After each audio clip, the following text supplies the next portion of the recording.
অমর একুশে গ্রন্থমেলার পরিসর বাড়লেও গবেষণামূলক বই বের হচ্ছে কিনা তা নিয়ে ভাবা দরকার বলে মন্তব্য করেছেন প্রধানমন্ত্রী তারেক রহমান। বৃহস্পতিবার দুপুরে বাংলা একাডেমি প্রাঙ্গণে প্রধান অতিথির বক্তব্যে তিনি এই কথা বলেন। এ সময় বই পড়ার গুরুত্ব, ইন্টারনেটের কারণে বই পড়ার হার কমে যাওয়া এবং মানুষের মধ্যে বই পড়ার প্রবণতা বাড়ানো সহ একাধিক বিষয়ে কথা বলেন প্রধানমন্ত্রী। এর আগে দুপুর 2টার কিছু আগে বাংলা একাডেমি আয়োজিত অমর একুশে বইমেলায় প্রধান অতিথি হিসেবে উপস্থিত হন প্রধানমন্ত্রী তারেক রহমান। পরে দুপুরে মেলার উদ্বোধন করেন তিনি। এর মধ্য দিয়ে এবারের একুশে বইমেলার পর্দা উঠল।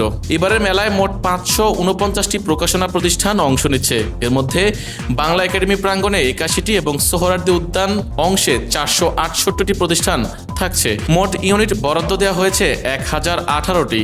আগামী 15 মার্চ পর্যন্ত এই মেলা চলবে। ছুটির দিন ছাড়া প্রতিদিন বেলা 2টা থেকে রাত 9টা এবং ছুটির দিনে সকাল 11টা থেকে শুরু করে রাত 9টা পর্যন্ত দর্শনার্থীদের জন্য খোলা থাকবে মেলা প্রাঙ্গণ। তবে রাত 8:30টার পর প্রবেশ বন্ধ থাকবে। প্রতি শুক্রবার ও শনিবার সকাল 11টা থেকে 1টা পর্যন্ত থাকবে শিশু প্রহর। নতুন গভর্নর কি সত্যি ঋণ খেলাপি? দেশের 14তম গভর্নর হিসেবে দেশের বিশিষ্ট ব্যবসায়ী মোহাম্মদ মোস্তাকুর রহমানের নিয়োগের পর আর্থিক অঙ্গনে শুরু হয়েছে এই আলোচনা। সামাজিক মাধ্যমে তাকে ঋণ খেলাপি বলা হলেও কেন্দ্রীয় ব্যাংকের তথ্য অনুযায়ী বর্তমানে আইনগতভাবে তিনি খেলাপি নন। একসময় নারায়ণগঞ্জ ভিত্তিক হেরা সোয়েটার্সের ব্যবস্থাপনা পরিচালক ও বিজিএমইএ সদস্য মোস্তাকুর রহমানের প্রতিষ্ঠানের নামে মিউচুয়াল ট্রাস্ট ব্যাংক লিমিটেড 89 কোটি 2 লাখ টাকা ঋণ খেলাপি হয়। গত এপ্রিল মাসে কেন্দ্রীয় ব্যাংকের বিশেষ সুবিধায় 2% ডাউন পেমেন্ট নিয়ে ঋণটি 10 বছরের জন্য পুনঃতফসিল করেন। বিধি অনুযায়ী শর্ত মানলে তাকে আর খেলাপি ধরা হয় না। তবে বিশেষ সুবিধা পেয়েছেন কিনা এ নিয়ে রয়েছে বিতর্ক।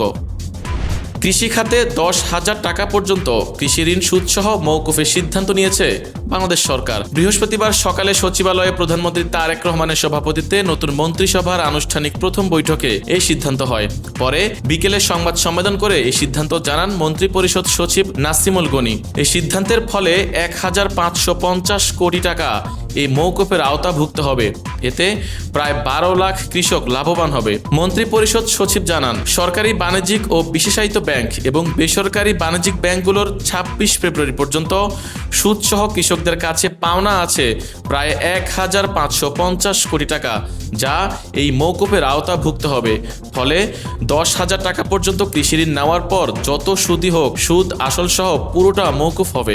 এই ঋণ মওকুফ হলে আনুমানিক 12 লাখ কৃষক প্রত্যক্ষভাবে লাভবান হবেন। ফলে ক্ষুদ্র ও প্রান্তিক কৃষকেরা ঋণের দায় থেকে মুক্ত হওয়ার পাশাপাশি তাদের কর্মস্পৃহা বৃদ্ধি করবে এবং দেশের কৃষি খাতে উৎপাদন বৃদ্ধিতে সহায়ক হবে। সপ্তাহের শেষ দিন বৃহস্পতিবার রাজধানীতে অসহনীয় যানজটে নাকাল ছিল নগরবাসী। রমজানের প্রথম শুক্রবারের আগে সৃষ্ট এই যানজটের যেন ভোগান্তির শেষ নেই। ঘর থেকে কাজে বের হওয়া মানুষের, বাসের পাশাপাশি ট্রেন এমনকি মেট্রো রেলের যাতায়াতকারীরাও পড়েছেন বিড়ম্বনায়। রাজধানীর সড়কে থাকা এই যানজটের প্রভাব পড়েছে শহরে থাকা বিভিন্ন ফ্লাইওভারে। বিশেষ করে রাজধানীর প্রবেশমুখ গুলিস্তান যাত্রাবাড়ি ফ্লাইওভারে এই যানজট যেন নিত্যদিনের সঙ্গী। এছাড়া মেট্রো রেলের টিকিট কাউন্টার থেকে শুরু করে ট্রেনের ভেতরেও যেন তিল ধারণের ঠাঁই ছিল না। আর রাজধানীর বিভিন্ন স্থানের সড়কে দ্রুতগতির যানের পাশাপাশি কম গতি সম্পন্ন যানে থাকা যাত্রীরা পড়ে চরম ভোগান্তিতে। সবার একটাই প্রশ্ন, এভাবে সেই পুরানো ধারাতে কি চলবে রাজধানীর পরিবহন ব্যবস্থা? সাবেক ভূমিমন্ত্রী সাইফুজ্জামান চৌধুরীর নামে যুক্তরাজ্যে থাকা 518টি ফ্ল্যাট ও অ্যাপার্টমেন্ট জব্দের আদেশ দিয়েছেন আদালত।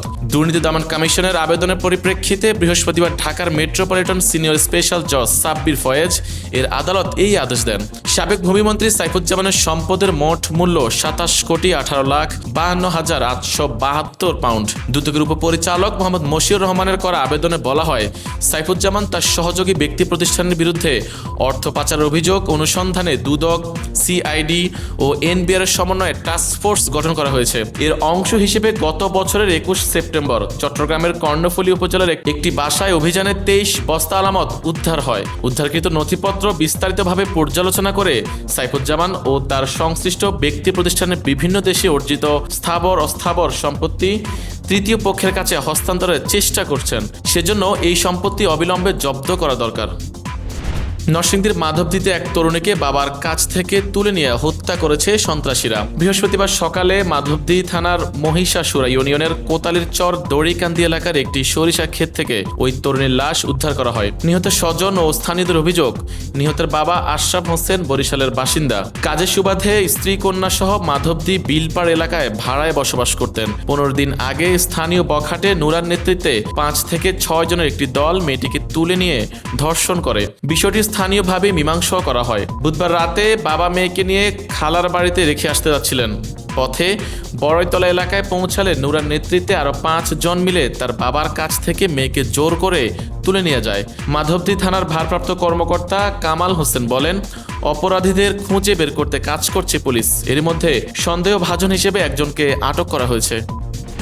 উত্তেজনা আর নাটকীয়তার মধ্য দিয়ে জমে উঠেছে উয়েফা চ্যাম্পিয়ন্স লিগের এবারের আসর। প্লে অফ শেষে শেষ 16 নিশ্চিত করেছে Real Madrid, Atletico Madrid, PSG, Newcastle United, Bayer Leverkusen, Bodo Glimt, Atalanta ও গালাতাসারাই। নাটকের লড়াইয়ে রিয়াল ও পিএসজি এগ্রিগেট এগিয়েছে আর বিদায় নিয়েছে জুভেন্টাস ও ডর্টমুন্ডের মতো বড় দলগুলো। আগেই সরাসরি নকআউট নিশ্চিত করেছিল Arsenal, Bayern Munich, Liverpool, Tottenham Hotspur, Barcelona, Chelsea, Sporting C P ও ম্যানচেস্টার সিটির মতো বড় দলগুলো।